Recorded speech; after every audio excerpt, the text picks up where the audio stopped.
സിഗ്നയുടെ pure charge and go എന്ന് പറയുന്ന ഈ ഒരു സീരീസിലുള്ള ഹിയറിംഗ് എയ്ഡ് എങ്ങനെ നമുക്ക് ചാർജ് ചെയ്യാം എന്നുള്ളതാണ്. Yes,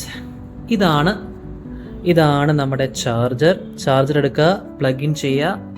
just hearing aid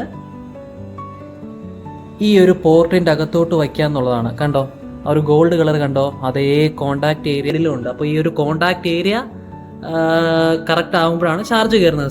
so just എടുക്കുക, ഹിയറിംഗ് എയ്ഡ് ഈ പോർട്ടിനകത്തോട്ട് വയ്ക്കുക. മനസ്സിൽ വെച്ചിരിക്കുക, ഈ ഒരു ഹിയറിംഗിൻ്റെ വള്ളി റിസീവർ വെളിയിലോട്ടത്തേക്ക് വേണം വരാൻ വേണ്ടി. അപ്പോൾ ഏത് ഇങ്ങനെ ഈ ഒരു പോർട്ടിലാണ് വയ്ക്കുന്നതെങ്കിൽ ഇങ്ങനെ ഈ ഒരു റിസീവർ വെളിയിലോട്ട് വരണം. സോ ജസ്റ്റ് കണ്ടോ, ഗ്രീൻ ലൈറ്റ് ബ്ലിങ്ക് ചെയ്യുന്നത് കണ്ടോ, ഗ്രീൻ ലൈറ്റ് ബ്ലിങ്ക് ചെയ്യുന്നതിനർത്ഥം ചാർജ് കയറിക്കൊണ്ടിരിക്കുന്നു എന്നുള്ളതാണ്. എപ്പോഴാണോ ഗ്രീൻ ലൈറ്റ് ബ്ലിങ്ക് ചെയ്യാണ്ട് സ്റ്റഡി ആയിട്ട് നിൽക്കുന്നത് അപ്പോൾ ചാർജ് ഫുള്ളായി. അപ്പോൾ ഏതർ ഈ ഒരു പോർട്ടിൽ വയ്ക്കാം, അല്ലെങ്കിൽ എടുക്കുക ഈ ഒരു പോർട്ടിൽ വയ്ക്കാം. വയ്ക്കുമ്പോൾ ഈ ഒരു റിസീവർ വെളിയിലോട്ടാണ് എന്നുള്ളത് മാത്രം ഉറപ്പ് വരുത്താം.